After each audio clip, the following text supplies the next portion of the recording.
Bien, pues nada, buenos días a todos.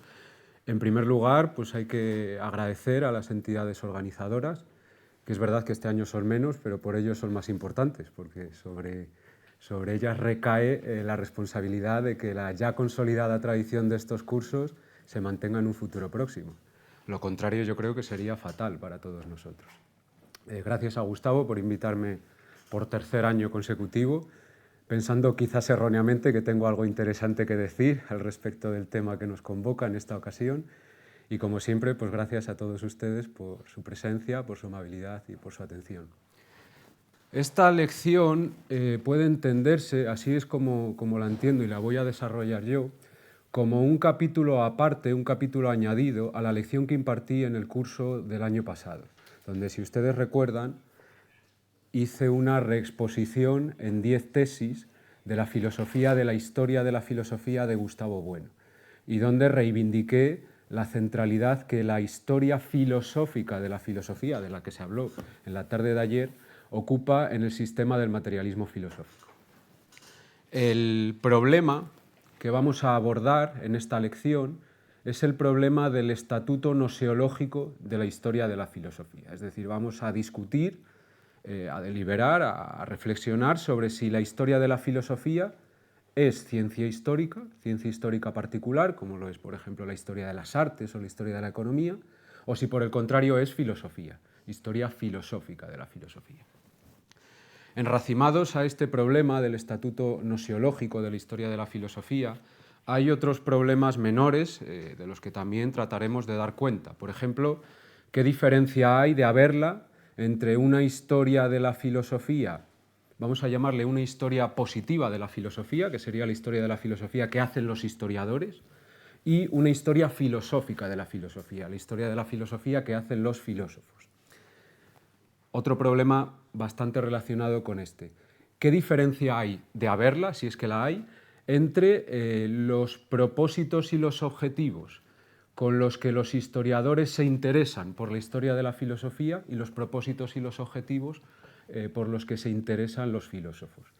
Y por último, un problema que me parece que es bastante interesante y que quizás pueda dar de sí en el turno de réplicas posterior, el problema del historicismo.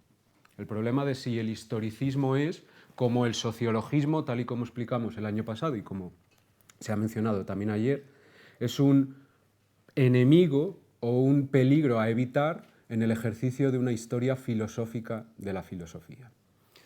Esto por lo que respecta al motivo de la lección. Ahora vamos con el plan. El plan de la lección es muy sencillo, se divide en dos partes, más o menos como la del año pasado.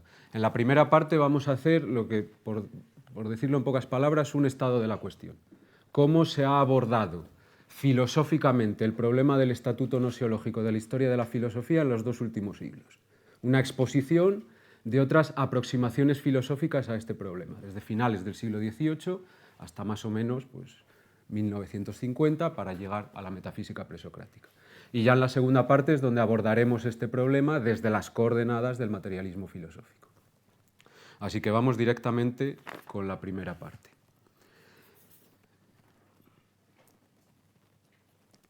Si no me equivoco, el primero en abordar el problema del estatuto noseológico de la historia de la filosofía fue Immanuel Kant. Immanuel Kant, en 1783, en los Prolegómenos a toda futura metafísica, define la historia de la filosofía como una ciencia histórica, como lo que nosotros llamamos doxografía, como una narración de la sucesión de sistemas y de escuelas filosóficas, una narración de lo que han dicho los filósofos del pasado. Y como tal, la considera incompatible u obstativa del filosofar, que define como una extracción de la sabiduría de las fuentes de la razón. Aquí, si no me equivoco, está trabajando con la dialéctica entre filosofía escolástica, filosofía mundana, filosofía cósmica. Les leo un párrafo. Es en el prólogo, ahora mismo no lo recuerdo, pero creo que son las primeras líneas de los prolegómenos. Hay sabios cuya filosofía propia consiste en la historia de la filosofía. Para estos no han sido escritos los prolegómenos presentes. Deben esperar hasta que aquellos que se toman el trabajo de nutrirse de las fuentes de la razón misma, el filosofar, tal y como lo entiende él, hayan terminado su tarea. y entonces será su turno de informar al mundo acerca de lo ocurrido. Primero la filosofía y luego la historia de la filosofía, pero completamente separadas. En caso contrario, no se puede decir nada que según su opinión no haya sido dicho ya.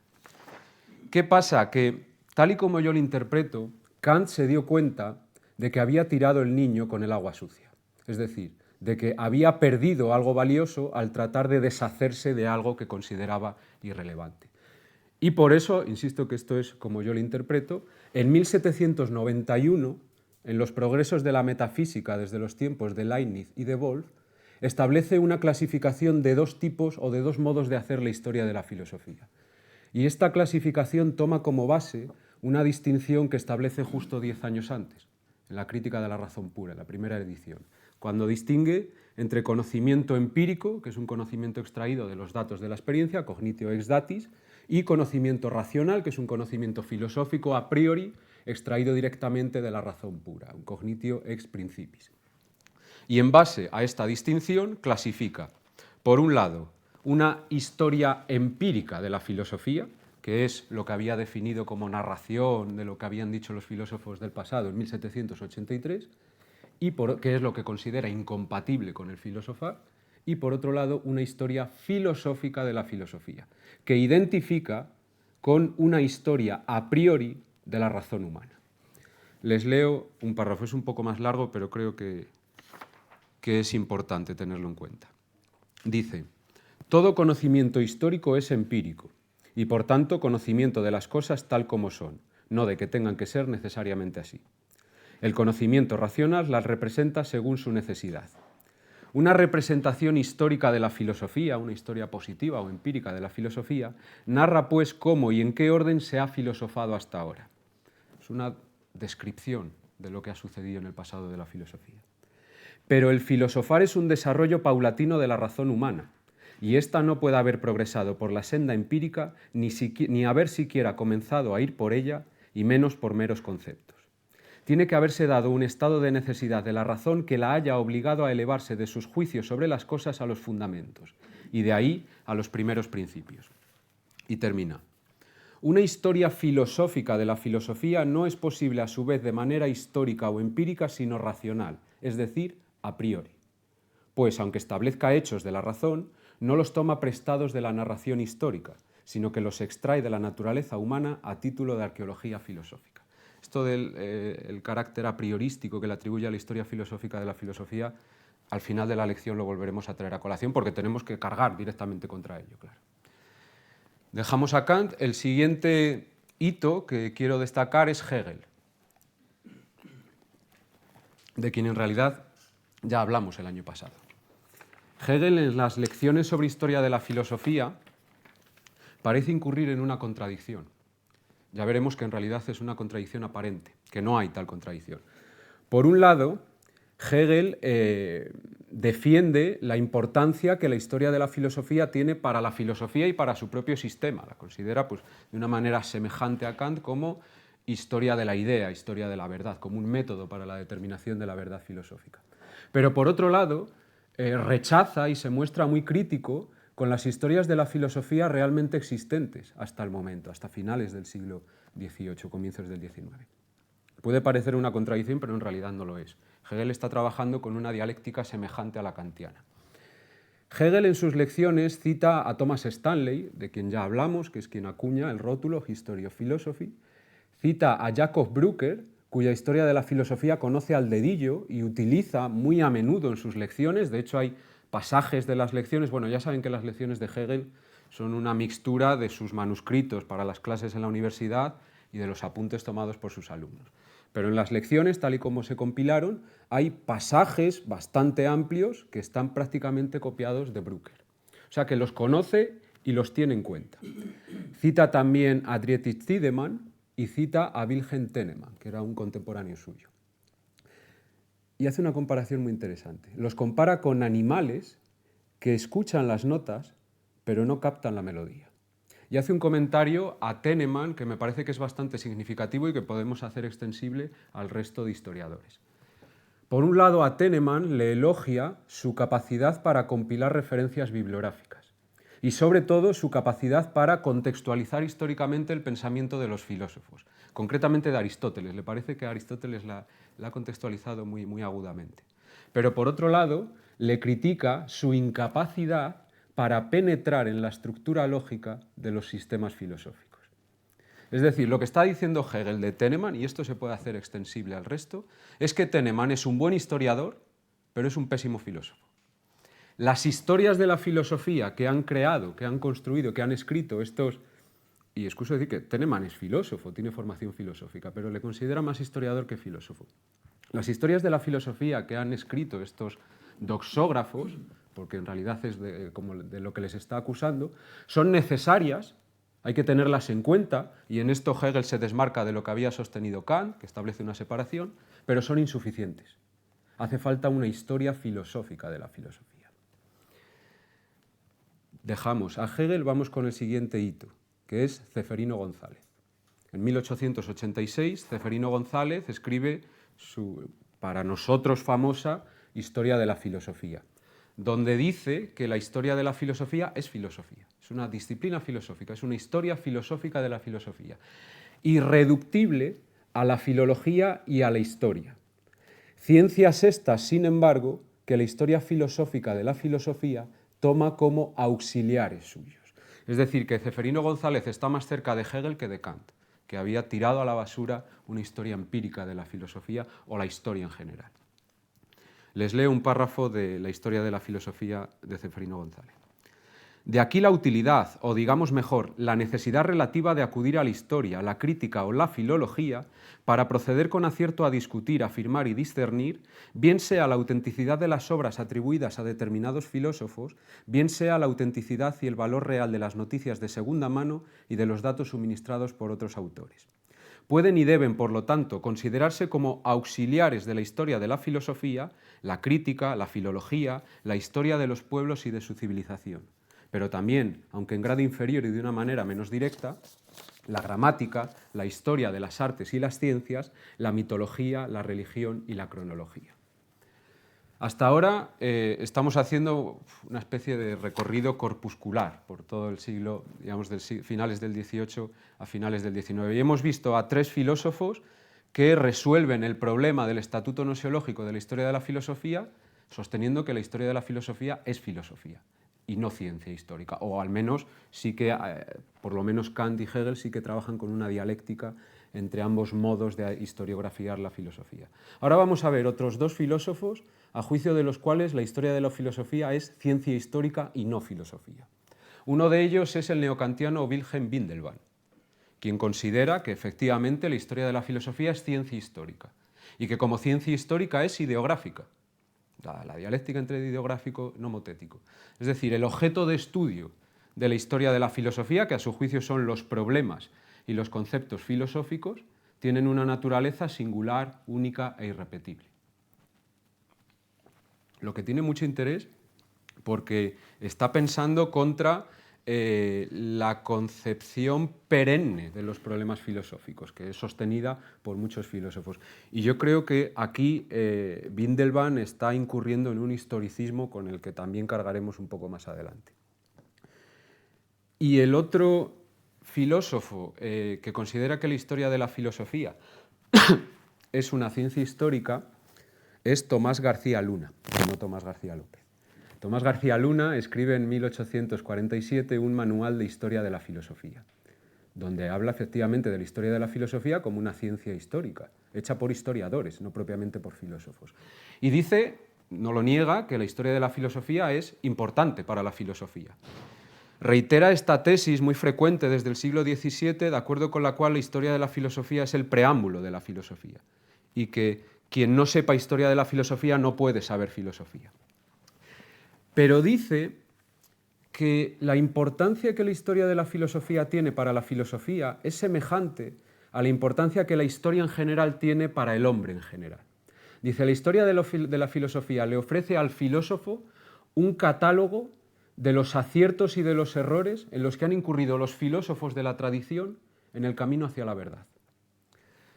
Es más, cuando Tomás García Luna explica cuáles son las épocas en las que se clasifica la historia de la filosofía, edad antigua, edad moderna, edad medieval, edad moderna, no se hace cuestión, no se interroga de por qué se establecen esas correspondencias. Una tarea que, como explicamos el año pasado y como volveremos a decir más adelante, a juicio de Gustavo Bueno es ineludible. Hay que explicar por qué ciertos sistemas se catalogan como sistemas antiguos, medievales y modernos, cuando podrían aparecer con diferentes modulaciones en otras épocas. Esta tarea ineludible para una historia filosófica de la filosofía es pasada por alto por Tomás García Luna, actuando de este modo más como un historiador que como un filósofo. Bien, hemos llegado ya prácticamente hasta finales del XIX, comienzos del siglo XX. Durante la primera mitad del siglo XX, sobre todo en aquellos países en los que el neopositivismo va a ser una escuela filosófica con bastante empaque y bastante hegemonía, Estados Unidos, Gran Bretaña y ciertas zonas del continente europeo, todas las cuestiones relativas a la historia de la filosofía van a quedar bloqueadas, suspendidas, ¿no? Se va a hacer una epogé. Esto lo explicamos también el año pasado. El neopositivismo, recuperando lo que ya había dicho Descartes, aleja la filosofía de la historia y de su historia. Para el filosofar tal y como lo entienden los neopositivistas, un análisis de los problemas del lenguaje, la historia y la historia de la filosofía no son necesarias. Por tanto, se alejan y no ha lugar plantearse el problema que nos estamos planteando aquí. Wittgenstein, en sus notebooks de 1914 a 1916, dice algo así como ¿qué tiene que ver la historia conmigo? Yo quiero explicar cómo he construido mi mundo, cómo he descubierto mi mundo, que es el único. ¿Qué tiene que ver la historia conmigo? En torno a la década de los 50, el paradigma neopositivista entra en crisis. La crisis del neopositivismo va a desbloquear todos los asuntos concernientes a la historia de la filosofía. En 1960 se crea una revista, se funda una revista muy prestigiosa que es History and Theory. Es una revista a nivel internacional que se ocupa de cuestiones referentes a la teoría y a la filosofía de la historia. Y en 1965, en el cuarto número de su quinto volumen, se dedica al tema de la historiografía de la historia de la filosofía. Y ahí van a publicar una serie de filósofos, de profesores de universidades británicas y estadounidenses para tratar este tema. Y esto es muy interesante, quizás tenga cierto interés para las lecciones, para las mesas redondas que se producirán la tarde de hoy y la tarde de mañana, porque están abordando el problema de la verdad histórica y de la verdad filosófica. Lo que vendrían a decir, bueno, les leo por si les interesa, los artículos se pueden encontrar en internet, están disponibles. Los que participan en este número son John Passmore, que es un filósofo australiano, Maurice Mandelbaum, que es británico, si no me equivoco, o no, estadounidense, William Balls, que es británico, y Eugene Kamenka, que es un filósofo marxista australiano. Lo que dicen estos, especialmente Passmore, su artículo me parece el más interesante de los cuatro, es que hay una diferencia radical entre los intereses por los cuales los historiadores se zambullen, hablan en estos términos, de zambullirse, de volver al pasado de la filosofía, y las razones por las cuales, o los intereses por los cuales lo hacen los filósofos. Los historiadores lo hacen, vuelven al pasado de la filosofía por amor y fidelidad al pasado, que tratan de describir de una manera neutral y objetiva. La verdad histórica queda definida de una manera semejante a como lo había hecho Kant, como una descripción de los acontecimientos filosóficos del pasado. En cambio, los filósofos se zambullen en el pasado de su disciplina, bien, como habría hecho Hegel, para demostrar la verdad de su propio sistema, bien para encontrar en el pasado las herramientas con las que resolver los problemas del presente. Es decir, que una de las primeras ideas que se pueden rescatar de este número es que los historiadores viven en el pasado mientras que los filósofos viven en el presente, cosa que más tarde vamos a negar, como también ya se ha mencionado en las sesiones de ayer. Y por otro lado, los autores plantean una incompatibilidad entre la verdad histórica, que entienden de una manera descripcionista, y la verdad filosófica, que consideran se lamentan los historiadores que los filósofos, para conquistar, construir o descubrir la verdad de su disciplina, tienen necesariamente que distorsionar hermenéuticamente, de una manera crítico-sistemática, los acontecimientos filosóficos del pasado. Esta incompatibilidad, si recuerdan, estaba funcionando en la crítica que el historiador Harold Chernis le hacía a Aristóteles. Chernis decía, cuando Aristóteles pasa revista de los sistemas filosóficos precedentes de Platón y de los presocráticos, no está haciendo historia, está haciendo filosofía, porque no los está exponiendo tal cual fueron expuestos o construidos por sus creadores, sino que los está interpretando de acuerdo con sus propios objetivos sistemáticos. Y es una crítica muy parecida a la que hace el filólogo Francis Comfort a Platón, en un libro de 1935 que se llama La teoría del conocimiento de Platón, donde dice, una cita muy breve, aquí se refiere a un pasaje del Sofista, como siempre, Platón está filosofando, no escribiendo la historia de la filosofía. Cuando critica escuelas individuales, es solo para determinar qué puede tomar de ellas y qué debe rechazar. Bien, con esto cerramos la primera parte y vamos con la segunda.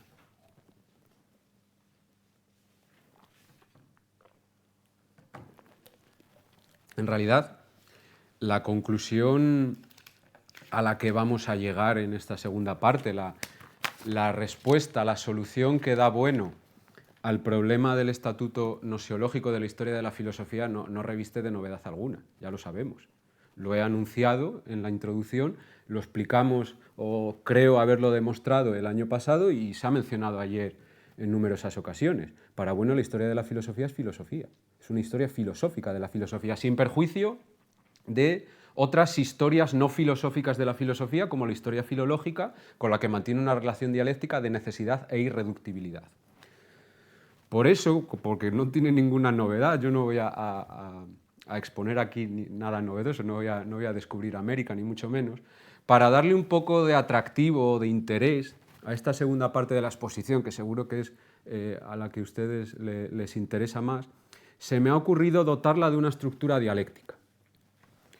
Es como si piensen que vamos a discutir, vamos a argumentar con un interlocutor imaginario que, con ciertos conocimientos básicos del materialismo filosófico, está empecinado en demostrarnos, y nos va a dar 4 argumentos, que para Bueno, para el materialismo filosófico, la historia de la filosofía es una ciencia histórica particular.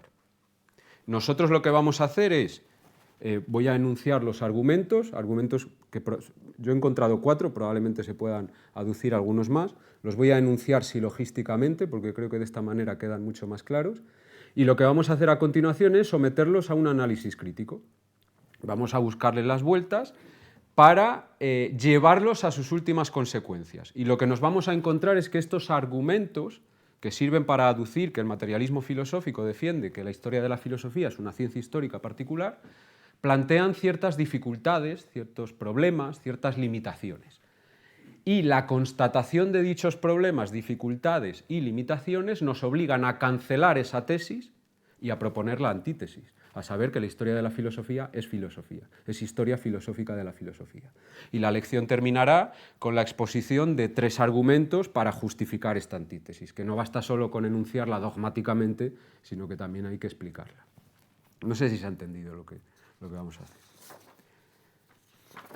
Como decía, vamos a ver 4 argumentos, los 4 argumentos que nos propone este interlocutor imaginario. De esos 4, los 2 primeros, a mi juicio, no son excesivamente problemáticos. Quiero decir con esto, se podrían aceptar. No, se podrían aceptar porque tampoco tienen una carga de compromiso muy fuerte. Es decir, efectivamente nos va a poner sobre la pista de ciertas características comunes a la historia de la filosofía, tal y como es expuesta en la metafísica presocrática, y a la ciencia histórica, tal y como es expuesta en la teoría de la historia de Bueno.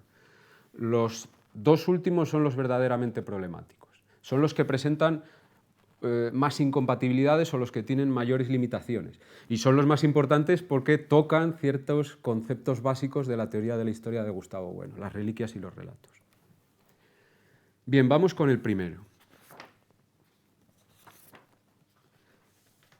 Como decía, los voy a presentar todos a la manera de un silogismo aristotélico. La ciencia histórica se hace desde la plataforma del presente, cuanto que contenedor de reliquias. Esto ya se habló ayer. La historia de la filosofía es una ciencia histórica. Luego, la historia de la filosofía también se hace desde la plataforma del presente. De esto no voy a entrar mucho en el detalle, ya mencionábamos ayer, la historia de la filosofía se hace desde el presente, conectando partes del presente con otras partes del presente. Probablemente Tomás hable de ello también en las lecciones que tiene mañana. Simplemente me voy a ocupar de cómo esto se puede aplicar a la historia de la filosofía. Y efectivamente, la historia de la filosofía también se hace desde el presente y para el presente.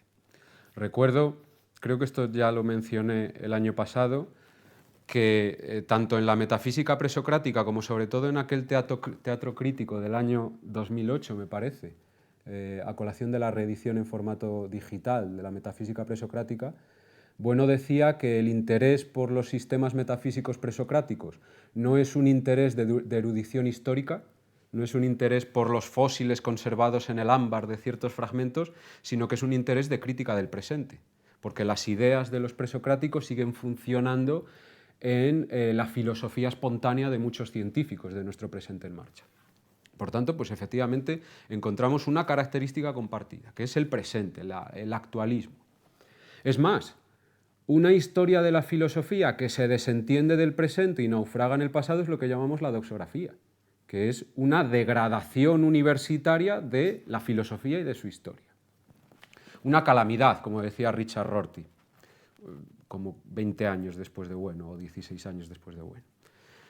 Entonces, en conclusión, pues sí, este argumento lo podemos aceptar, quizás con algún matiz, eso quedará a su juicio, pero tampoco plantea, digamos que no resulta incompatible, ni con nuestra teoría de la historia, ni tampoco con nuestra filosofía de la historia de la filosofía. Por lo tanto, pues adelante, vamos a esperar cuál es la carga de compromiso de los siguientes. Vamos con el segundo argumento. En la ciencia histórica, el ideal de la imparcialidad noseológica material es un absurdo, es imposible. La historia de la filosofía es una ciencia histórica. Luego, en la historia de la filosofía, la imparcialidad también es imposible. Aquí remito al artículo del año 2005 sobre la imparcialidad del historiador y otras cuestiones de teoría de la historia, donde Gustavo Bueno clasifica dos tipos de imparcialidad científica. La imparcialidad axiológica, que es aquello de lo que hablaba Max Weber, de que el científico o el historiador tiene que abstenerse de emitir juicios de valor acerca de su objeto de estudio, y la imparcialidad noseológica, que es la que tiene que ver con el proceso de construcción científica. Dentro de la imparcialidad noseológica clasifica dos subtipos. Imparcialidad noseológica formal, que a juicio de Bueno es una norma deontológica lícita que exige al historiador tener en cuenta todas las reliquias disponibles para el estudio del campo histórico, del dominio histórico que ha acotado, que le interesa. Pues qué sé yo, por ejemplo, si a un historiador le interesa estudiar las guerras carlistas, pues esta norma deontológica le insta a que tenga en cuenta todas las reliquias disponibles sobre este acontecimiento histórico y no solo aquellas que le interesan por un posicionamiento ideológico o político. Y después la imparcialidad noseológica material, que es la que Bueno considera un absurdo, que es la que se aplica en esa tarea de organización y análisis de los datos al objeto de establecer ciertas conclusiones. Dice que es imposible. ¿Por qué? Porque el propio campo o dominio histórico tiene una estructura dialéctica o está involucrado en la estructura dialéctica del presente. Por tanto, necesariamente hay que tomar partido. Y en la historia de la filosofía también. En la historia de la filosofía, esto lo explicábamos el año pasado, contra Aristóteles. Aristóteles en el Decaelo compara al historiador de la filosofía con un juez o con un árbitro. Y de esta comparación se deduce que lo que le está pidiendo al historiador de la filosofía es que sea neutral. Como supuestamente, según los autores de History and Theory, son neutrales los historiadores frente al partidismo hermenéutico de los filósofos. A juicio de Bueno, esa neutralidad es imposible. En la historia de la filosofía, como en la historia, hay que tomar partido. Y esto también fue advertido por Hegel. Hegel, en el comentario que hace a Tennemann, dice: Tennemann-Emig dice estar escribiendo su historia de la filosofía de manera imparcial, pero en realidad Éthica la está escribiendo desde el partidismo del sistema kantiano. Entonces, lo quieran o no, los historiadores de la filosofía, al hacer historia de la filosofía, están tomando partido. Ahora bien, aunque el partidismo o el absurdo de la imparcialidad nosiológica material sea una segunda característica compartida por la historia y por la historia de la filosofía, es conveniente que aclaremos que hay distintos tipos de partidismo. Y esta constatación ya nos pone sobre la pista de una dialéctica que veremos con más detalle en el análisis del cuarto argumento. Y para explicar o para sugerir estos diferentes tipos de partidismo, remito a qué es la filosofía. ¿En qué es la filosofía? Bueno, no recuerdo ahora cuál es el marco en el que está hablando de esto, pero bueno, explica que aunque el partidismo político tiene algunas semejanzas con el partidismo filosófico, hay diferencias importantes entre uno y otro.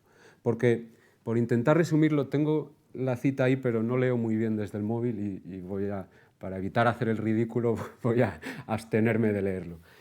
Más o menos, a ver si lo puedo resumir bien, lo que viene a decir bueno es que el partidismo filosófico implica un compromiso dialéctico frente a un partidismo político que tiene un carácter más bien dogmático. Yo tomo partido por una determinada ideología y me dan un poco igual el resto, porque las considero erróneas, falaces, etc. En cambio, el partidismo filosófico consiste en tomar partido por un determinado sistema filosófico, pero no de una manera dogmática, porque estoy obligado a conocer las posiciones del contrario, es decir, a incorporar, a asimilar en la medida de lo asimilable las posiciones del contrario, los sistemas contra los que estoy confrontando. Por consiguiente, tirando de esta distinción, lo que sugiero o lo que pienso a este respecto es que en historia de la filosofía se puede tomar por lo menos dos partidismos diferentes. Y aquí ya nos estamos poniendo sobre la pista de dos modos diferentes de hacer historia de la filosofía. Habría un partidismo sistemático, filosófico, que nos pondría frente a una historia filosófica de la filosofía, y un partidismo de carácter más bien político o ideológico, que probablemente sea desde el que hacen historia de la filosofía, ya no voy a decir muchos historiadores, sino muchos profesionales de otras categorías sin una formación filosófica, sin una capacidad para adquirir el compromiso dialéctico, que no es poca cosa, que es muy difícil, no es simplemente decir, vale, pues lo tengo en cuenta, hay que saber asimilarlo. Sobre esto vamos a hablar también un poco más adelante. Bien, pasamos al tercer argumento. Aquí las cosas ya se empiezan a complicar. Para nuestro interlocutor y para mí, que quizás vaya a plantear alguna cuestión que, por cosas que oí en la tarde de ayer, quizás no sean de fácil aceptación por ustedes.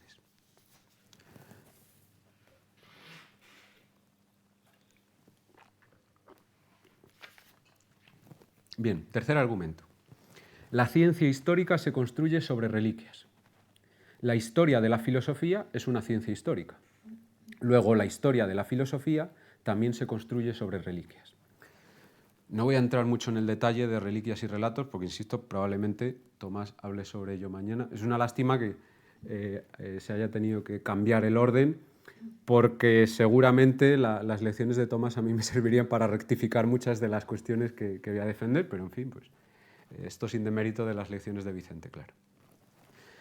A juicio de Bueno define las reliquias como hechos corpóreos, físicos, que subsisten en el presente en contigüidad con otras entidades que no son reliquias. Y la primera tarea que debe realizar un historiador consiste en discriminar lo que son reliquias de lo que no.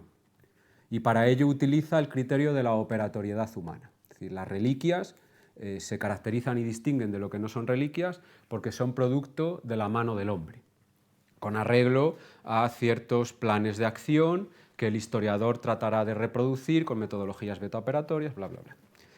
Distingue, como ya se comentó ayer, dos tipos de reliquias. Por un lado, las reliquias monumento, los vestigios, los edificios, las ruinas, las tumbas, los artefactos descubiertos por los arqueólogos, etc. Y por otro lado, las reliquias documento, los textos. Si, de acuerdo con este argumento, la historia de la filosofía, que es una ciencia histórica, tiene reliquias, esas reliquias, no creo que aquí haya mucha discusión, son reliquias documento, son los textos filosóficos. Voy a leerles un párrafo de la metafísica presocrática al que nuestro interlocutor imaginario podría agarrarse para justificar lo que acaba de decir. Es el párrafo en el que Bueno está hablando sobre la dialéctica entre la historia filosófica y la historia filológica. Dice: en efecto, el filósofo que expone la historia de la filosofía adopta deliberadamente unas coordenadas sistemáticas, el compromiso sistemático, el partidismo sistemático, desde las cuales intenta interpretar aquello que los textos nos dicen. Cuando polemiza con otros historiadores, seguramente no les objeta su sistematismo, sino el contenido del mismo. Por tanto, pues, aquí tendríamos digamos, algo a lo que agarrarnos. La historia de la filosofía es una ciencia histórica cuyas reliquias son reliquias documento. Ahora, en un momento, voy a plantear dos dificultades que supone aceptar esto. Antes quiero abrir un pequeño paréntesis, luego si quieren podemos tirar de ella. A mí me parece que es una cuestión tangencial, oblicua, que tampoco tiene demasiado interés, pero puede que para alguien sí que lo tenga. ¿Las reliquias de la historia de la filosofía son reliquias documento? Sí, fundamentalmente, pero no exclusivamente. Hay reliquias monumento, que también pueden ser de mucho interés para la interpretación de los textos filosóficos. Voy a poner dos ejemplos. Un ejemplo real y otro posible, ficticio pero posible. Por ejemplo, las ruinas de la Academia de Platón. Las ruinas de la Academia de Platón son una reliquia monumento útil para interpretar ciertos textos de Platón. Por ejemplo, ese pasaje de República en el que Platón expone el plan de estudios que deben seguir los guardianes y los filósofos de la República.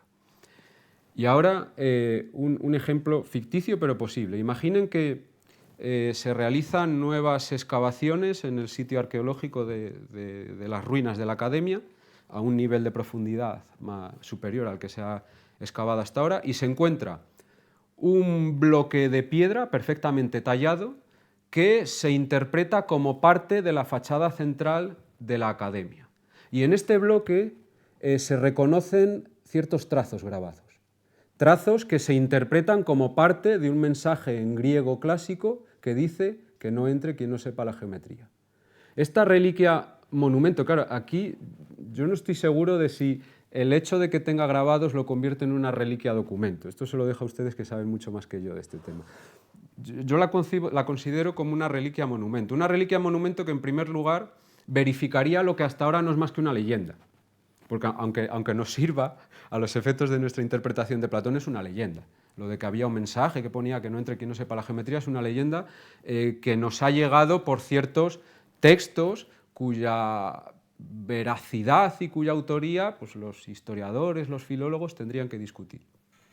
No solo verificaría la leyenda, sino que además este nuevo descubrimiento arqueológico podría ser útil para corroborar nuestra atribución a Platón de una concepción de la filosofía como saber de segundo grado, y nos podría ayudar o nos podría ser útil para interpretar ciertos textos como el Teteto o el Timeo desde esta atribución. Cierro el paréntesis, simplemente era esto lo que quería sugerir, luego si quieren volvemos a ello. Ahora vamos con las dificultades que yo le encuentro a este argumento. En primer lugar, si las reliquias de la historia de la filosofía, o sea, si la historia de la filosofía tiene reliquias, y si estas reliquias son los textos filosóficos, la historia de la filosofía quedaría reducida a análisis filológico de los textos. Y esto, a mi juicio, es incompatible con la dialéctica de la que ya hablábamos ayer entre filosofía y filología. Por tanto, aunque esto se puede matizar, aunque esto se puede aceptar, habría que matizarlo, porque nos lleva a una conclusión incompatible con nuestra filosofía de la historia de la filosofía. Y la segunda dificultad, el criterio de la operatoriedad humana, que es el que se utiliza en historia para discriminar lo que son reliquias de lo que no nos sirve en el campo de la historia de la filosofía para discriminar los textos filosóficos de los textos que no son filosóficos. Esto sin demérito de los textos no filosóficos. No estoy queriendo decir con esto que la historia de la filosofía se desentienda de los textos filosóficos. Lo que quiero decir es que hay una diferencia. Y luego, más adelante, leeré un párrafo de Bueno que me sirve para justificar esto que digo. No nos deshacemos de ellos, pero somos conscientes de que un código civil no es un texto filosófico y hay que tener criterios para distinguirlos. Entonces, el criterio de la operatoriedad humana que utilizan los historiadores no nos sirve, de modo que nos encontramos ante una encrucijada. O bien aceptamos, de acuerdo con este criterio, que todos los textos escritos por la mano humana son textos filosóficos. Quizás esto se pueda ajustar a la actitud de la Sebella, de negar que haya textos que han sido dictados por los dioses o algo así, pero implica una conclusión incompatible, inaceptable, que es que la historia de la filosofía queda reducida a historia del pensamiento y se pierde la sustancia filosófica, la sustantividad filosófica. Y la otra alternativa consiste en introducir un criterio filosófico para establecer esa discriminación. Por ejemplo, la dialéctica entre la filosofía y los saberes de primer grado. Pero ¿qué pasa? Que si aceptamos esta alternativa, ya estamos haciendo filosofía y no historia, y por tanto estamos negando el argumento de partida, estamos negando la tesis que tratábamos de justificar.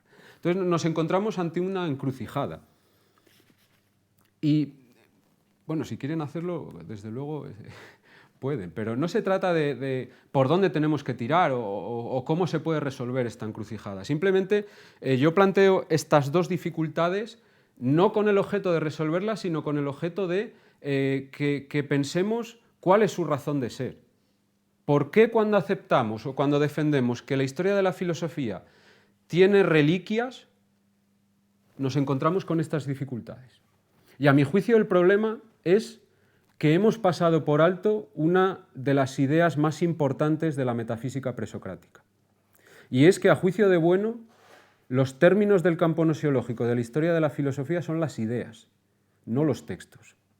No niego, Ekaiz ayer le oí decir que los textos son reliquias, los textos filosóficos, los fragmentos son reliquias textuales, y no lo niego, pero desde un punto de vista filológico.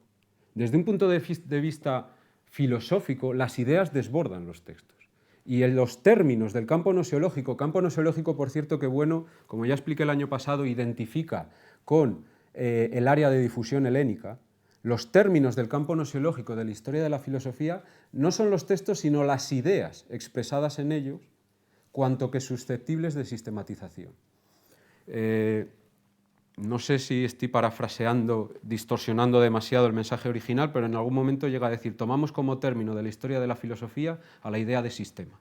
Creo que lo dice literalmente. Tengo por ahí el párrafo, pero me va a costar encontrarlo. Luego lo busco si quieren. ¿Y cuál es el problema? Que las ideas no pueden ser reliquias. Las ideas no cumplen con dos de las características que Gustavo Bueno le atribuye a las reliquias. Por tanto, o modificamos la concepción de las reliquias o modificamos la concepción de las ideas. Porque las ideas, las reliquias hemos dicho que son hechos físicos y corpóreos, materia primogenérica. Las ideas no lo son. Las ideas son materia terciogenérica. Y sobre todo, y esto me parece lo más importante, Gustavo Bueno les atribuye a las reliquias la característica de la perfección. Creo que también se mencionó ayer. Las reliquias son partes del presente que remiten a un pretérito perfecto, como distinto de un pretérito imperfecto, es decir, un pretérito acabado, que no está haciéndose en el presente. Sucede que las ideas pretéritas están también en el presente, como hemos aceptado en el primer argumento, pero no remiten a un pasado perfecto, sino que en el presente todavía siguen entretejiéndose y siguen funcionando.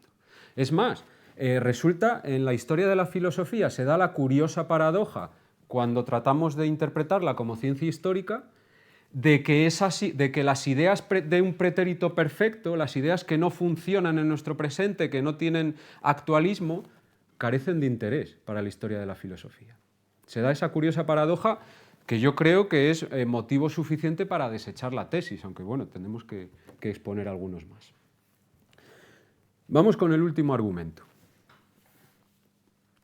En la ciencia histórica, los relatos son los operadores que conectan las reliquias del presente con el sistema causal de reliquias del pasado. La historia de la filosofía es una ciencia histórica. Luego, la historia de la filosofía también posee, o en ella también hay relatos. Claro, aquí vamos a pasar por alto el hecho, por otro lado decisivo, de que sin reliquias no hay relatos.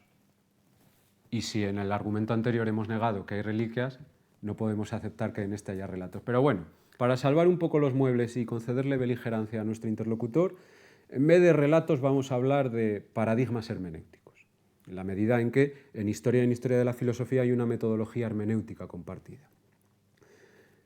Los textos filosóficos pueden interpretarse desde paradigmas hermenéuticos no filosóficos. Por ejemplo, podemos utilizar un paradigma hermenéutico sociológico, como aquellos que interpretan el sistema de Aristóteles como producto de una sociedad esclavista. Podríamos utilizar también un paradigma histórico, interpretar los sistemas del idealismo alemán como resultado de la vergonzosa derrota de Alemania ante el imperio de Napoleón en Westfalia. O incluso, se me ocurre, podríamos utilizar un criterio psicoanalítico o psicológico, como aquel que utilizaba Lacan cuando... es que me hace un poco de gracia. Cuando describía el banquete de Platón como una reunión de maricas. Cuando utilizamos estos paradigmas hermenéuticos no filosóficos para la interpretación de los textos filosóficos, estamos haciendo lo que Gustavo Bueno llamaba una historia de la filosofía desde fuera, desde otras categorías. Y también podemos utilizar paradigmas hermenéuticos filosóficos, que serían los sistemas filosóficos. Y cuando utilizamos este tipo de paradigmas, estamos haciendo historia de la filosofía desde dentro. Filosofía y no ciencia histórica. Voy a leerles un párrafo donde Bueno habla de la dialéctica entre la historia desde dentro y la historia desde fuera. Por cierto, este es el párrafo que mencionaba antes. La primera parte podríamos utilizarla para justificar aquello de lo que hablaba antes de la necesidad de discriminar textos filosóficos de textos no filosóficos. Aunque al final del párrafo completo que voy a leer aclara, que es una aclaración muy importante. La cuestión de fondo es esta. O se toman los textos de los filósofos griegos como expresión de ideas en las cuales aún estamos, de algún modo, precisamente en oposición a los restantes materiales textuales, poéticos, teológicos, incluso científicos, y esto es la historia de la filosofía desde dentro, o se reducen desde el principio a su condición de expresiones ideológicas de la sociedad helénica, haciendo historia de la filosofía desde fuera. Concretamente desde la sociología, en el ejemplo que está utilizando. Una historia que se llamará historia del pensamiento o de la filosofía en su sentido lato, como diremos en párrafos posteriores. Aquí la aclaración de la que he anunciado antes. En cualquier caso, una historia de la filosofía desde dentro no es una historia que pueda desinteresarse por el material de los poetas, teólogos, astrónomos y matemáticos. Es decir, no se trata de tirar a la basura los textos no filosóficos, sino simplemente de discriminarlos. Entonces, si utilizamos paradigmas hermenéuticos filosóficos, ya no estamos haciendo ciencia histórica, estamos haciendo filosofía, estamos haciendo historia filosófica de la filosofía. Estaríamos haciendo historia, ciencia histórica, como supone nuestro interlocutor imaginario, cuando utilizamos un paradigma hermenéutico no filosófico, concretamente un paradigma hermenéutico histórico. Pero el problema es que las historias de la filosofía desde fuera, nos ponen ante el peligro de la reducción categorial de la sustancia filosófica. Y este es un peligro inaceptable, que no podemos aceptar. Es motivo suficiente como el anterior para rechazar la posibilidad de una historia tal. Les leo un párrafo del artículo sobre el concepto de implantación de la conciencia filosófica. Quien contempla exteriormente, categóricamente, es decir, categorialmente, a una filosofía, propende muchas veces a reducir la sustancia filosófica a la categoría de referencia. El sociólogo del conocimiento verá en un sistema filosófico dado la simple secreción mental de las aspiraciones de una clase social en ascenso. El psicólogo propenderá a ver en las ideas filosóficas una sublimación de la energía psíquica de los arquetipos colectivos. El mitólogo se inclinará a reducir cada sistema filosófico a un simple transformado de algún mito previamente establecido ad hoc, al modo de Auguste Comte. Por tanto, o hacemos historia filosófica de la filosofía o la otra alternativa es incompatible con nuestros presupuestos. Vale, hasta aquí los 4 argumentos que se le habrían podido ocurrir a nuestro interlocutor imaginario. Piensen que este interlocutor ha permanecido impermeable a nuestras críticas y responde con el siguiente contraargumento. Vale, sí, para ti la perra gorda. Estáis haciendo historia filosófica de la filosofía, la hacéis los filósofos, los científicos, los historiadores no pueden hacerla, pero los filósofos, cuando hacéis historia de la filosofía, a la hora de ordenar la sucesión de escuelas y de sistemas de la tradición, estáis utilizando un criterio histórico. Luego, al final, estáis haciendo historia y no filosofía. Este problema, el problema de cómo coordinar, cómo establecer la correspondencia entre el criterio histórico externo a la filosofía de las épocas históricas o de las edades históricas y los sistemas filosóficos, es aludido por Bueno en el segundo artículo de la serie del 2010, El porvenir de la filosofía en las sociedades democráticas. Les voy a leer el párrafo para que quede claro de qué estamos hablando. Y aun reconociendo que la división de la historia occidental en tres épocas estuviese fundada, ¿cuál sería la razón por la cual se da por supuesto que también la filosofía ha de considerarse como inmersa en cada una de esas edades históricas, participando en consecuencia del ritmo de su desarrollo? ¿Qué conexión interna hay que reconocer entre la filosofía institucionalizada y la edad histórica en la que se supone inmerso su desarrollo?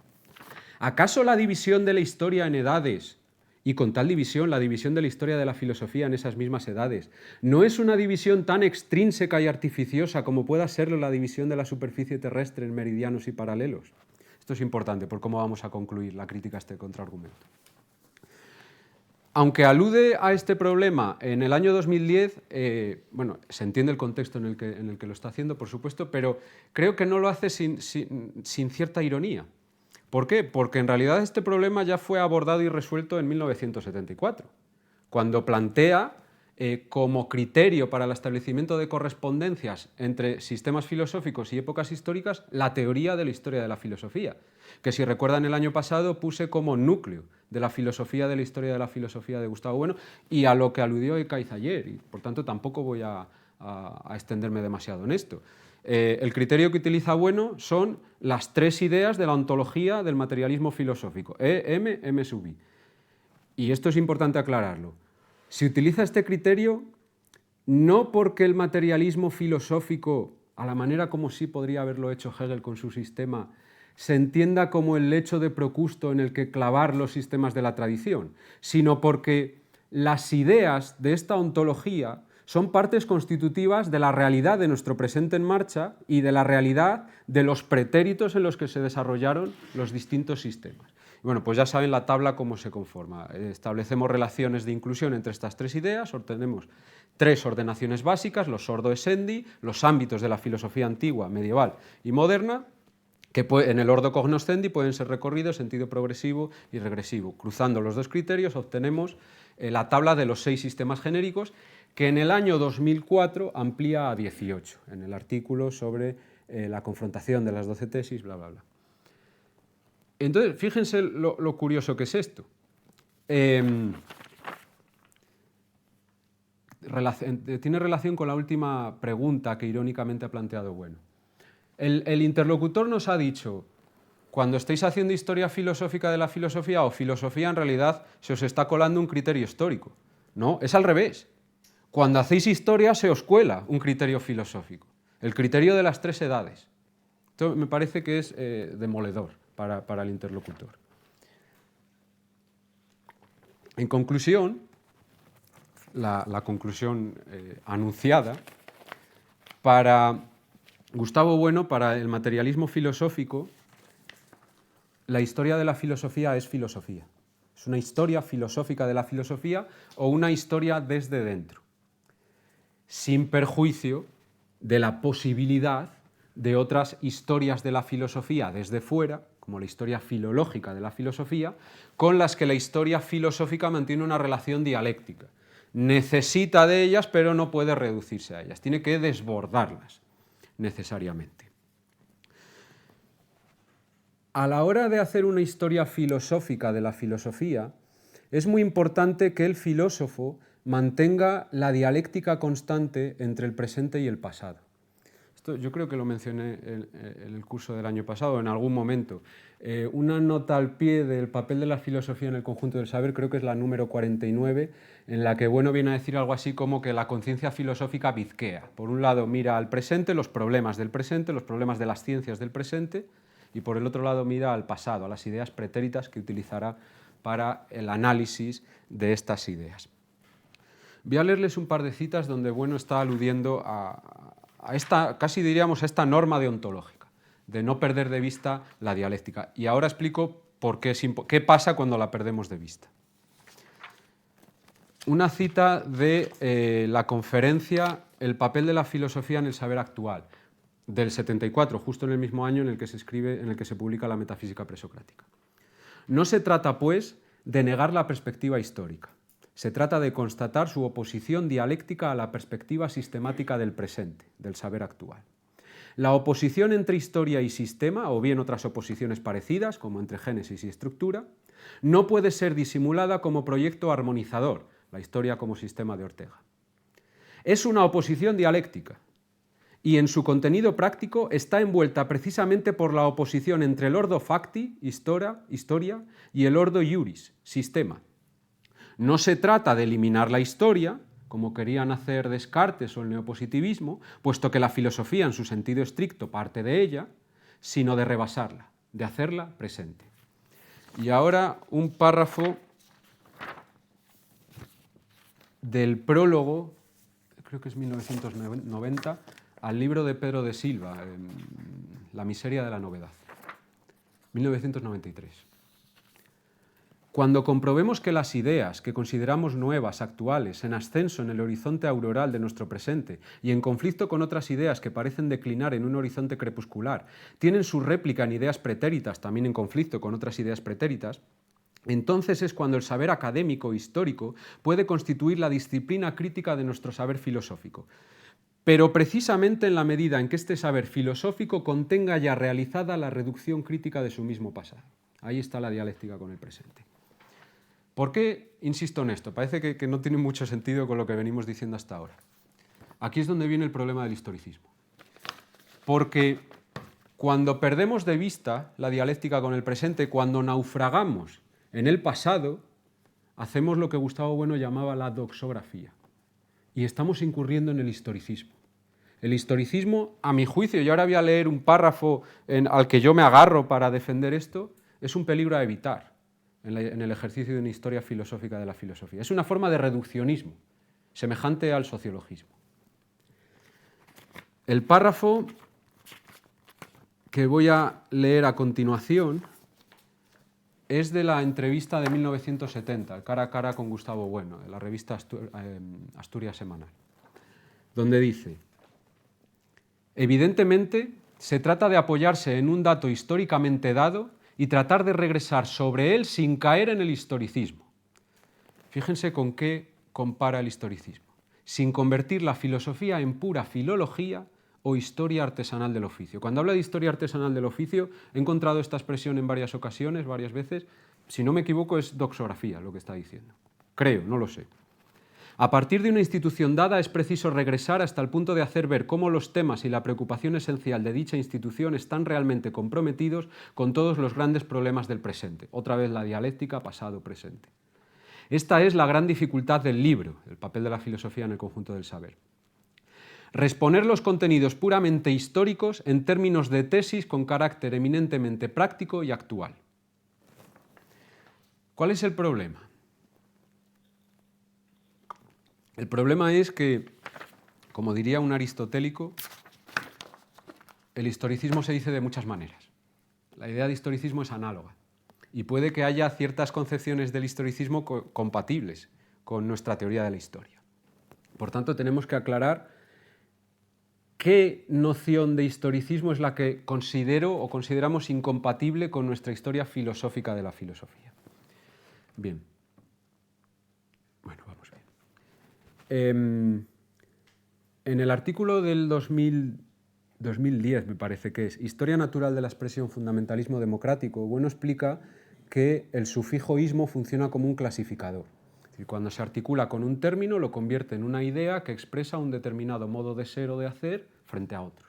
Clasifica frente a otras posibilidades. En el término historicismo, el sufijo ismo se articula con el término historia. El término historia admite al menos dos sentidos en general. Podemos hablar de la historia con H mayúscula, y entonces referimos a la ciencia histórica, digamos que es una noción noseológica, o un sentido noseológico de historia, o podemos hablar de historicismo con H minúscula. Estamos refiriendo a la realidad histórica, una concepción ontológica. Teniendo esto en cuenta, podemos decir que habría dos grandes ideas o dos grandes sentidos de la idea de historicismo. Un historicismo gnoseológico, cuando el sufijo ismo articula el término historia con H mayúscula, que expresaría un determinado modo de hacer la ciencia histórica, es decir, una teoría de la historia, y un historicismo ontológico, cuando el sufijo ismo se articula con el término historia con H minúscula, que expresaría un determinado modo de ser del hombre en la historia, el hombre como realidad histórica. Quizás con ciertos matices, pero el historicismo ontológico puede ser perfectamente compatible con nosotros. Quiero decir, a lo mejor sí que habría que matizar ciertas cuestiones puntuales, pero en líneas generales admitimos efectivamente que el hombre es una realidad histórica. La incompatibilidad está con el historicismo gnoseológico, con la teoría de la historia de los historicistas, de las distintas oleadas de historicistas, porque tampoco vamos a entrar en esto, pero no hay un bloque unívoco de historicistas, sino que ha habido sucesivas oleadas. Por intentar resumir el asunto, a continuación voy a explicar de manera muy sintética las tres críticas que el materialismo filosófico podría hacerle al historicismo gnoseológico, al historicismo como teoría de la historia, de menor a mayor importancia para los efectos de lo que estamos discutiendo ahora. En primer lugar, podríamos hacer una crítica a las pretensiones historicistas de encumbrar la historia como una historia universal, como una ciencia general del hombre que además realiza el ideal délfico del conócete a ti mismo. Así es como se ha interpretado lo que se ha dado en llamar el historicismo antropológico de Giambattista Vico, o así es como entiende su propia teoría de la historia Benedetto Croce. Benedetto Croce dice, la historia es la ciencia que le enseña al hombre quién es el ideal délfico. Segunda crítica, una crítica al descripcionismo de la primera oleada de historicistas. Insisto en que hay que discriminar distintas oleadas. Leopold von Ranke y Wilhelm von Humboldt, aclaro, a juicio o de acuerdo con las declaraciones que de estos dos historicistas recoge Enrique Moradiellos en Las caras de Clio, consideran que el objetivo de la historia es la descripción literal de los hechos del pasado. Un descripcionismo, no vamos a entrar en esto porque seguro que es conocido por todos, incompatible o por lo menos que confronta con el circularismo de la teoría de cierre de categoría. La última crítica, esta me parece que es muy interesante. Una crítica al reduccionismo que los historicistas hacen de las ideas y de los sistemas filosóficos. El historicismo es, no voy a decir una forma de sociologismo, pero se acerca bastante al sociologismo. Si el sociologismo reduce las ideas al modo de producción o a los intereses de una determinada clase social, como hemos leído en párrafos anteriores, el historicismo las reduce al espíritu de una época, al Volksgeist. La crítica a este reduccionismo historicista de las ideas, no voy a decir que es la misma, porque no lo es, pero la crítica, digo, que nosotros podemos hacer. Se puede aproximar o podemos considerar semejante a la que al historicismo de su tiempo hizo Simmel. Simmel, creo que es 1892 o 94, ahora mismo no me acuerdo. Tiene un artículo que se llama De la esencia del comprender histórico, donde frente al reduccionismo historicista reivindica la existencia de ciertos componentes transhistóricos, componentes trascendentales, que no admiten la reducción historicista y con los que los propios historicistas trabajan sin darse de ello cuenta. Y a mi juicio Gustavo Bueno reconoce la existencia de este tipo de componentes transhistóricos en la historia de la filosofía, con H minúscula. Les voy a leer un párrafo de Ensayos materialistas, que es al que yo me agarro, insisto, para defender esto. Si la filosofía clásica alemana, una filosofía genuinamente académica, no es meramente el reflejo superestructural de la burguesía alemana aplastada en Westfalia, es debido, entre otras razones, a que esta filosofía no solamente está implantada en una clase social, sino en una tradición histórica. Wolff, Leibniz, Suárez, Platón. Solo por ello podría ya decirse que la filosofía clásica alemana no está confinada a una época o a una clase social. Por no estar confinados a una época o clase social, los grandes sistemas filosóficos respiran en una atmósfera transhistórica, hasta el punto de que en ellos podemos ver prefiguradas, muchas veces, formaciones sociales que, en cierto modo, son reflejo suyo, y no recíprocamente. La monadología de Leibniz anticipa la estructura económica codificada por Adam Smith. Bien, a ver qué nos queda. Vale, nos queda ya la recta final. Vamos a exponer esos 3 argumentos con los que justificar con un poco más de detalle y de precisión por qué la historia de la filosofía es filosofía y no historia. De nuevo, también los ordeno de menor a mayor importancia, a mi juicio, de menor a mayor peso. Primer argumento. Para el análisis de la historia de una idea, con H minúscula, se necesita o se requiere del uso, del empleo, del ejercicio, y huelga decir que el ejercicio presupone el conocimiento, de ciertas herramientas lógicas que solo están disponibles en el taller de filosofía, en la mesa de carpintería del filósofo. Por ejemplo, para el análisis no reduccionista de la génesis tecnológica de una idea, se necesita del esquema de la absorción-reducción, como Gustavo Bueno cuenta en la metafísica presocrática. Un esquema, una herramienta lógica que muchos historiadores e incluso muchos filósofos pasan por alto.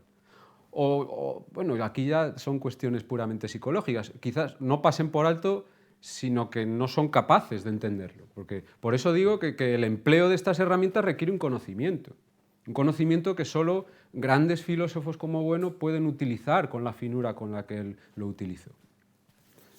A ver.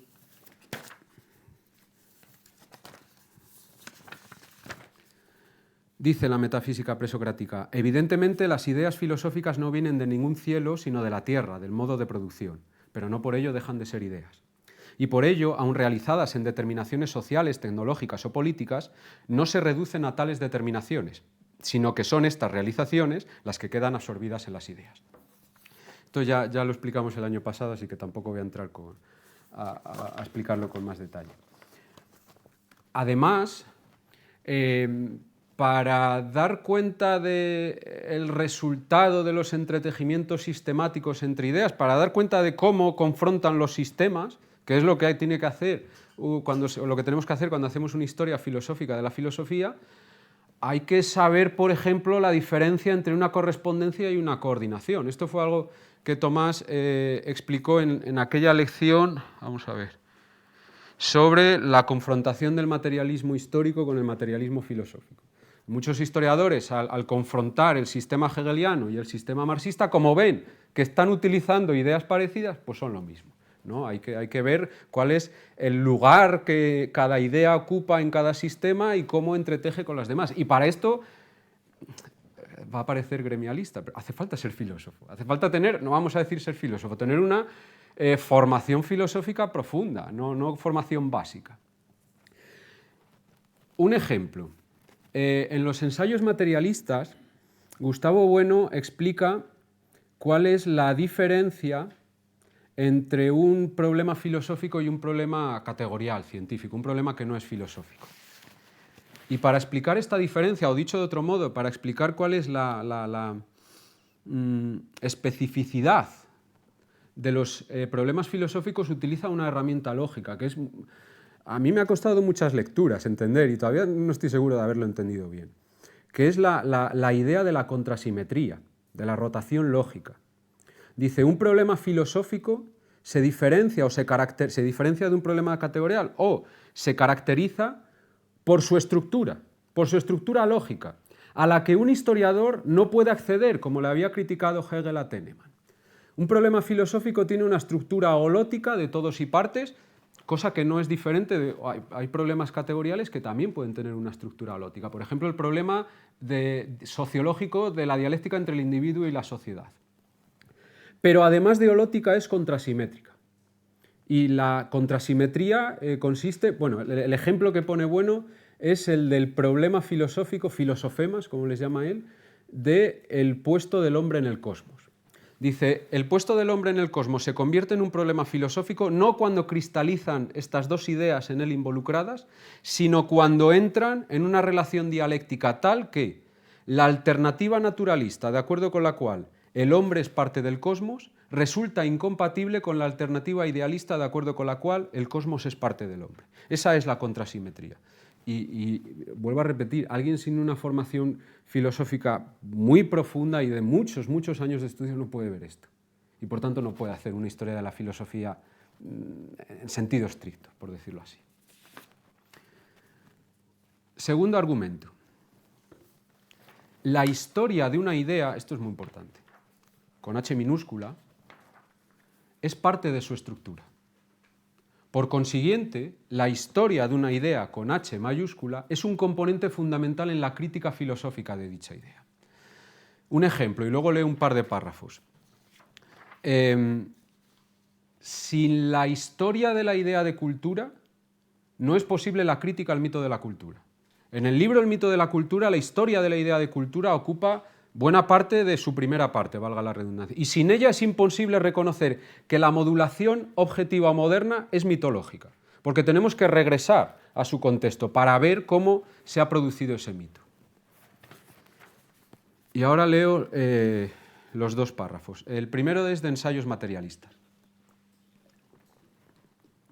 Es necesario en todo momento restablecer el circuito entre el contenido noemático de la idea filosófica de materia y su constitución noética, histórica. En esto consiste precisamente la crítica y eminentemente la crítica filosófica. La constitución histórico-dialéctica de una idea no puede ser considerada, por tanto, como un aspecto interesante pero externo a la idea misma. Esa constitución no es un tema de erudición histórica, sino que pertenece a la estructura interna de la idea. Y ahora un texto de los límites de la evolución en el ámbito de la escala naturae. Nos parece conveniente advertir además que las razones por las cuales creemos conveniente insistir en la necesidad de regresar hacia las fuentes, es decir, hacia la génesis de determinadas ideas, no de todas. Esto de no de todas, he estado pensando bastante tiempo en ello, porque habla de no de todas las, no es necesario regresar a la génesis de todas las ideas. Y me pregunta, ¿cuáles son aquellas a cuya génesis no es necesario que regresemos?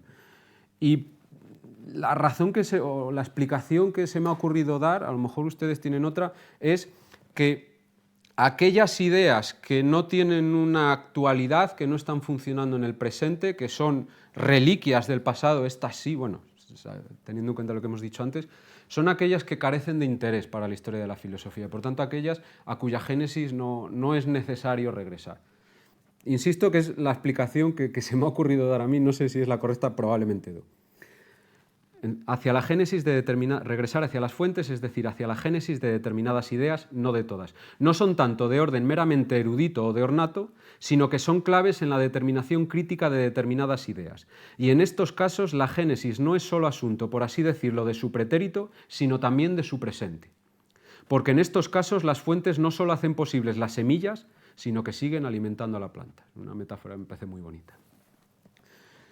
Y el último argumento.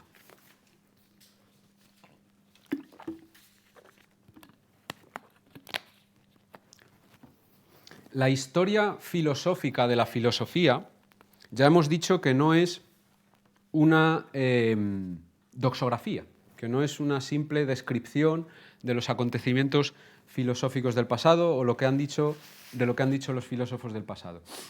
Y no es solamente, aunque desde luego ya es mucho decir, y aquí es donde me quedé el año pasado, un método para la determinación de la verdad filosófica, que sí, leí párrafos del prólogo al libro de Ortiz de Urbina y a la introducción de la monadología de Leibniz, donde hablábamos de esto, de la verdad filosófica como potencia sistemática.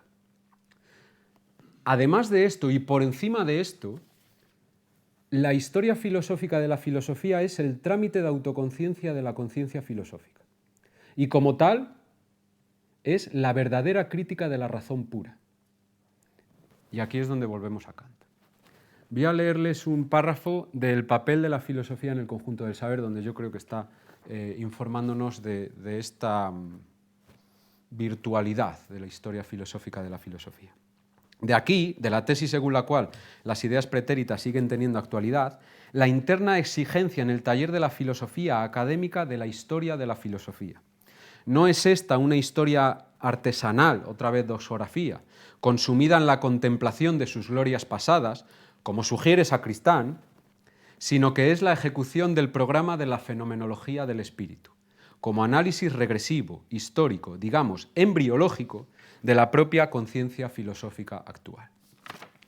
Y esto que acabo de decir, de que es la crítica de la razón pura, quiero aclarar, no lo entendamos en los términos de la razón histórica de Ortega. Ortega, su razón histórica o su razón vital, bueno, la razón histórica como método de la razón vital, se proponía precisamente revisar las consecuencias de la hegemonía moderna de la razón pura. Porque Ortega, en su razón histórica, al final está incurriendo en ese historicismo del que antes hemos hablado, con su perspectivismo. Ortega se ahoga ya no tanto en el pasado, sino en un yo concreto. En un yo concreto que nosotros, nuestra historia filosófica de la filosofía, desborda. Desde luego es el punto de partida, y aquí remito al ego trascendental. Gustavo Bueno explica, el punto de partida para llegar al ego trascendental es el ego diminuto, el yo concreto, podríamos decirlo en los términos de Ortega. Un ego diminuto que efectivamente es el centro de la racionalidad crítica que caracteriza a la filosofía. Pero para constituir una verdadera crítica de la razón pura, una historia filosófica de la filosofía como crítica de la razón pura, es necesario desbordar ese ego diminuto en el camino, o hacia el camino, o en el camino hacia el ego trascendental. Un camino en el que están mediando las organizaciones totalizadoras, que es a las que tanta importancia concede en el ego trascendental. Les leo un párrafo de este libro del 16. Nos veremos obligados a concluir que la filosofía, como institución diferenciada de las tecnologías, de las disciplinas categoriales, de la teología mitopoética, etc., solo podrá tomar conciencia de sí misma en los momentos en los cuales comienza a ser representada alguna entidad capaz de asumir alguna de las funciones de un ego trascendental. Y de aquí, por eso la referencia que he hecho antes a las organizaciones totalizadoras, la importancia, ya lo hablábamos ayer, que Gustavo Bueno le atribuye a la filosofía cristiana y a la Iglesia Católica como organización totalizadora, sin la cual no se habría podido construir esta idea del ego trascendental desde la que realizar la crítica de la razón pura.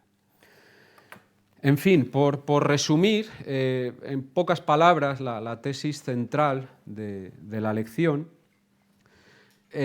cuando hacemos historia de la filosofía, o cuando un historiador hace historia de la filosofía, lo quiera o no, está utilizando ideas filosóficas. Y cuando no utiliza ideas filosóficas, en realidad lo que está haciendo es doxografía.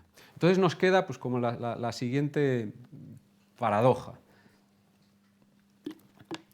O hacemos historia, pero no historia de la filosofía, o hacemos historia de la filosofía, pero no historia sino filosofía. No sé, a lo mejor lo he confundido más de antes, pero bueno, voy a terminar con esto y nada, muchas gracias a todos.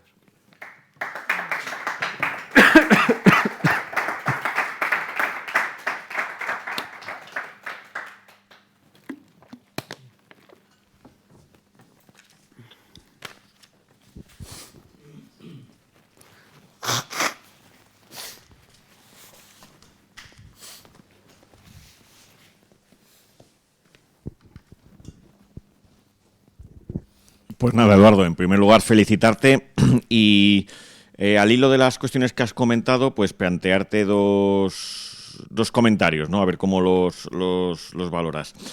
Me ha parecido muy interesante cuando ibas haciendo pues la exposición de los argumentos dialécticos de lo que nos podría decir pues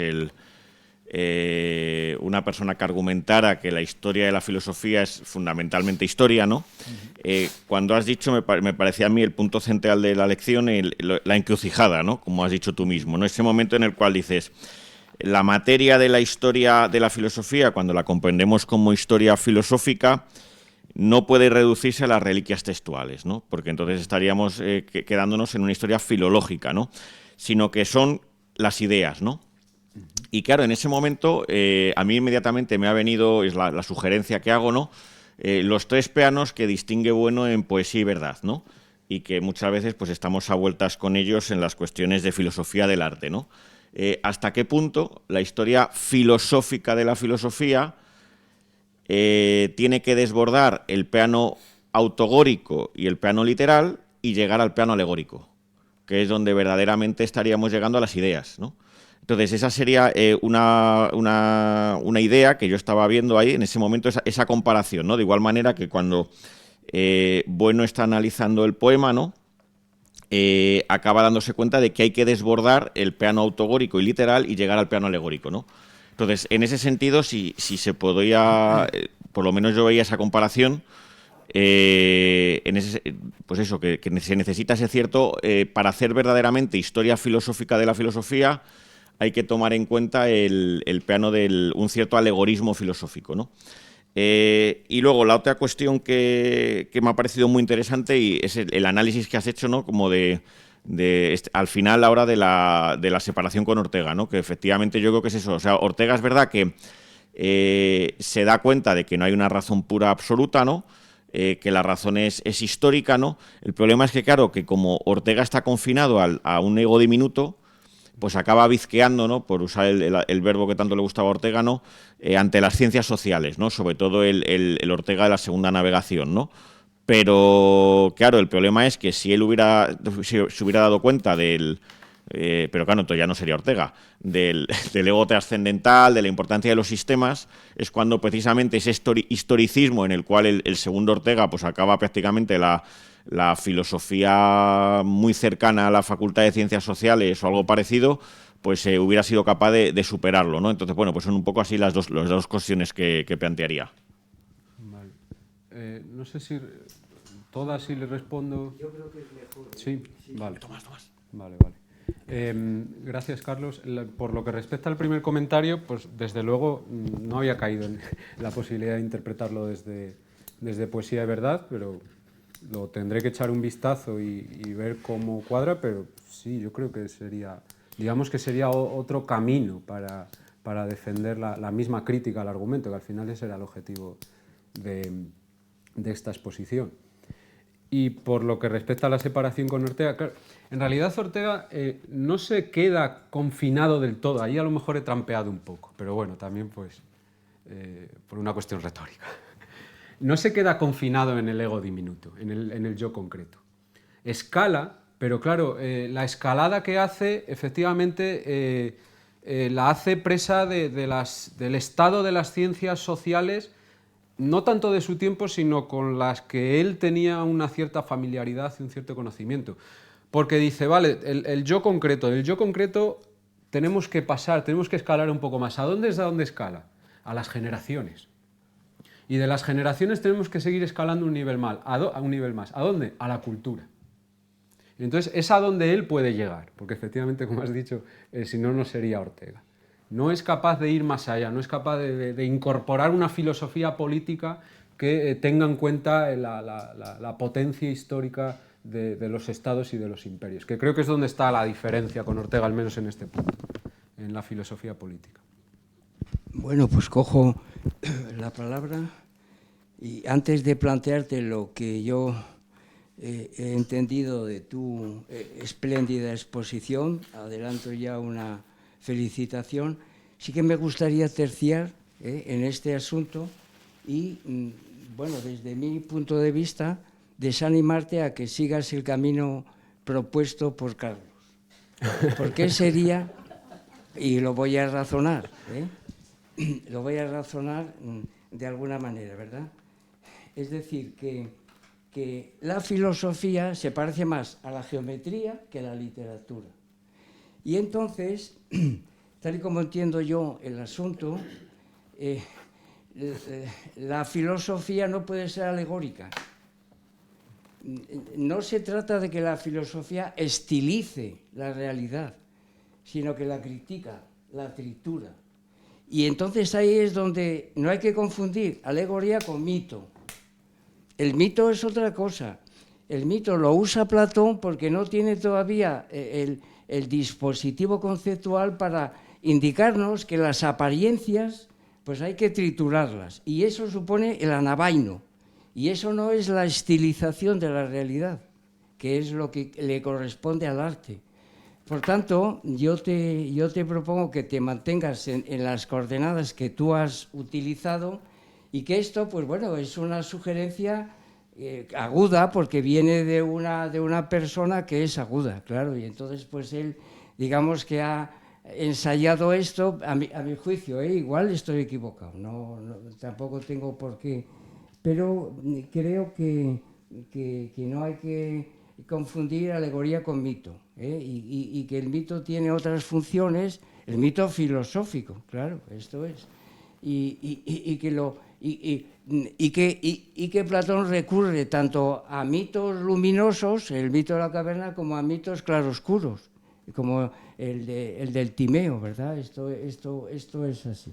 Bueno, y entonces ahora, una vez dicho esto, que tú tomarás en consideración o no, claro, como es lógico, pues paso a hacer un comentario a tu espléndida exposición y, en todo caso, plantearte, como hago siempre, una consideración para que tú la puedas incluir o no, ¿verdad?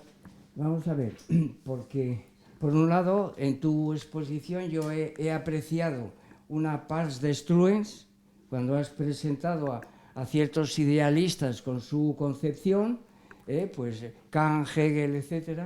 Y luego una pars construens en la que tú utilizas pues tres criterios y tres grandes argumentos para afirmar que defender el por qué la historia de la filosofía es historia filosófica de la filosofía. Bueno, en primer lugar, claro,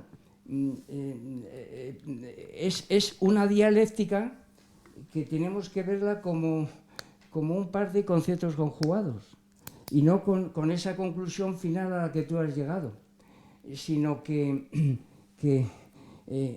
la historia, entendida como es eso de bizquear, ¿no? de mirar hacia el pasado, es absolutamente necesario si queremos hacer historia filosófica de la filosofía. Vamos, sencillamente, no se puede prescindir de la historia, de eso que tú has llamado reliquias filosóficas, ¿verdad? Es totalmente imposible. Y entonces, pues aquí es donde viene mi sugerencia, ¿verdad? Porque, claro, tú por un lado, en la pars destruens has atacado pues a Hegel y a Kant. Bueno, bien hecho, ¿no? Y a Windelband, sin duda alguna. Yo comparto precisamente esas críticas. Pero es que en la pars construens, pues resulta que tú has leído un texto formidable que hay que repetir una y mil veces, donde don Gustavo, manteniéndose yendo a la metafísica presocrática, al sexto de los sistemas genéricos, que supone, pues eso, desde el punto de vista de Lord Descendy, pues estaría en la edad moderna contemporánea, el sistema de producción moderno y capitalista y burgués, ¿verdad? Pero desde el punto de vista del Ordo Cognoscendi, que es lo que me interesa ahora, pues es el regresus del mundo a la materia, ¿verdad? Muy bien. Pero el texto que tú has leído de don Gustavo, pues fíjate lo que dice del idealismo. Es decir, que no es que se ponga de parte de él, sino que lo que viene a decir es que sin el idealismo alemán, sin Hegel y sin Kant es imposible. Es imposible. ¿Y esto qué quiere decir? Pues que no basta con regresar del mundo a la materia, sino que hay que tener en cuenta lo que hizo el idealismo, que fue progresar de la idea de materia ontológica general que ellos barruntaban precisamente al mundo. Este progresus, pues es el que recoge don Gustavo en ese texto, ¿verdad? Y entonces se equivocan aquellos que al intentar analizar el idealismo alemán no lo hacen desde esta perspectiva, sino que, por así decirlo, cogen el idealismo y lo tiran a la basura. Pues no.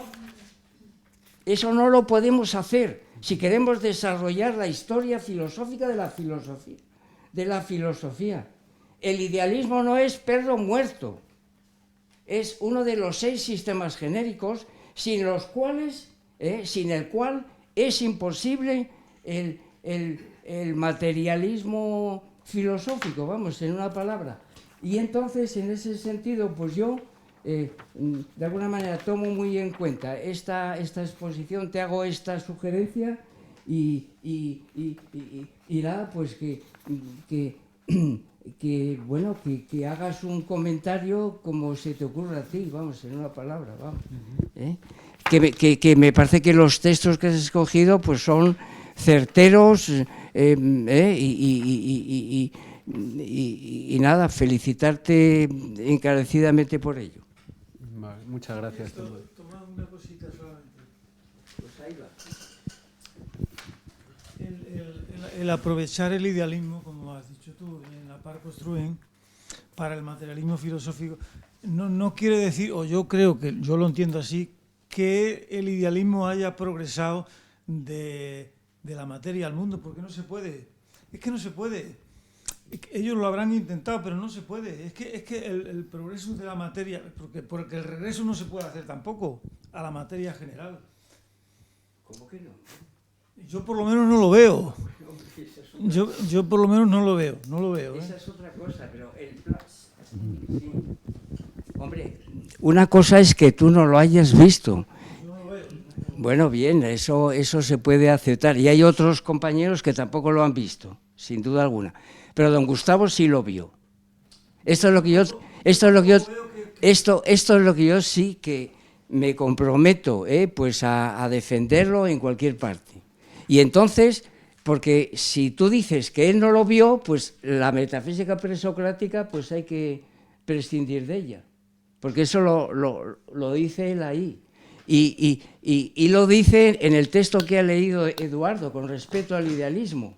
Es que lo dice. Tienes que leerte los ensayos materialistas y la metafísica presocrática. Y ahí se encuentra esto. Y el que dice que no está en el sistema del pensamiento filosófico de don Gustavo es que no ha dedicado tiempo a estudiar profundamente estos 2 libros. Así de claro, hijo. Eso. Bueno, pues una cosa es que no lo veas. Pues entonces tendrás que tomarte en serio el leer esos libros como Dios manda y al cabo de un tiempo, como hemos hecho otros, aunque sean 50 años. Es que yo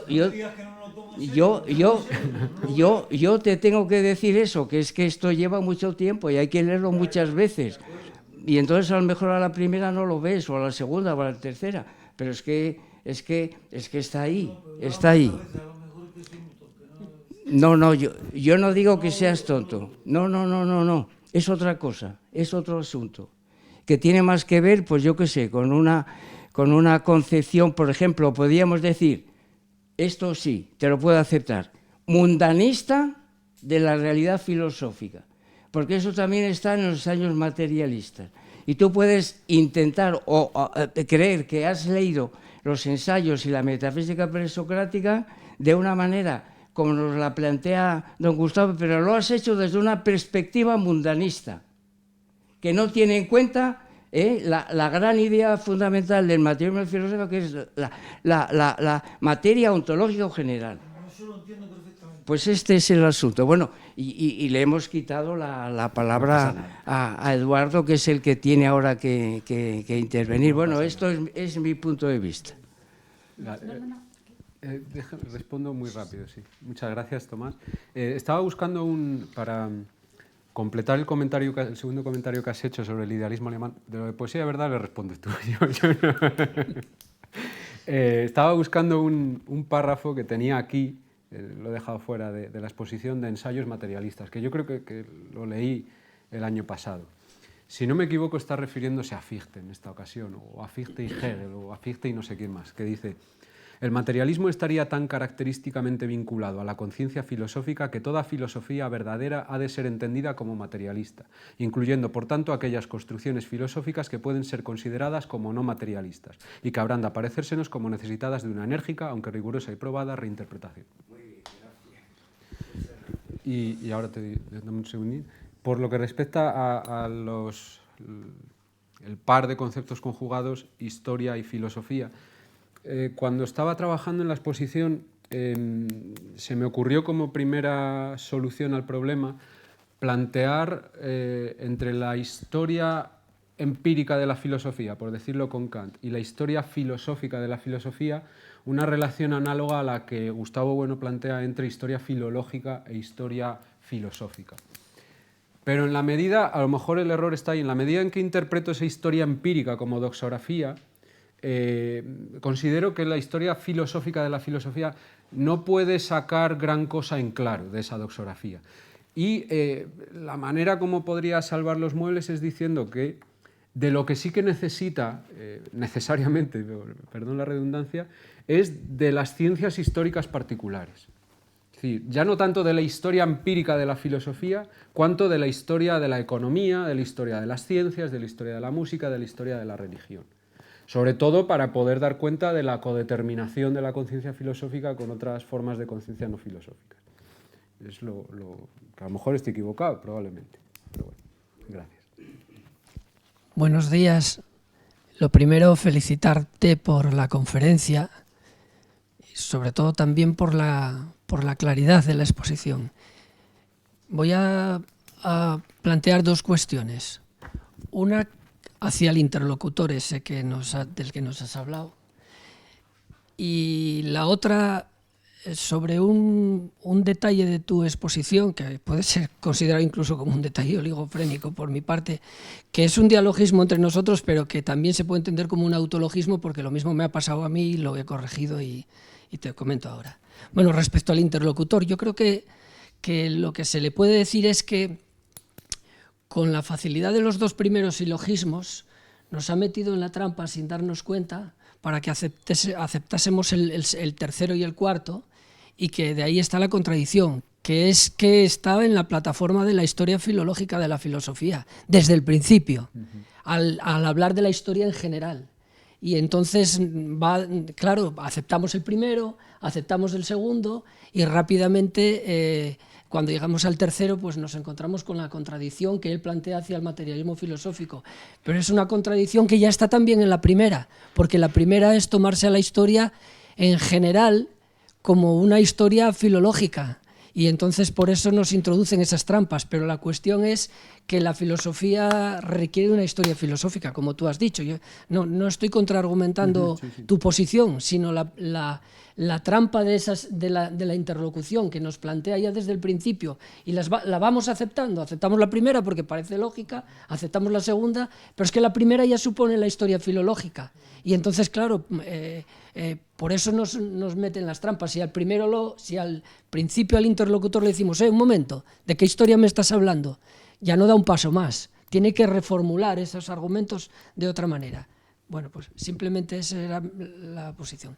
Y la segunda es que, la segunda cuestión que te digo que es un dialogismo que quiero hacer ahora contigo, pero que lo entiendas también como un autologismo, porque es algo que me ha pasado a mí, que he tenido que corregir y a propósito de la mesa de por la tarde, y que ahora veo que has hablado de Ranke, de von Ranke, como uno de los representantes del descripcionismo historicista. Es el positivismo, algunos lo interpretan como la reducción del sujeto al objeto, que es de contar las cosas como realmente ocurrieron en el pasado. Esa es la máxima de Ranke, ¿no? Y a esto lo llamamos descripcionismo. Y después has dicho frente al circularismo.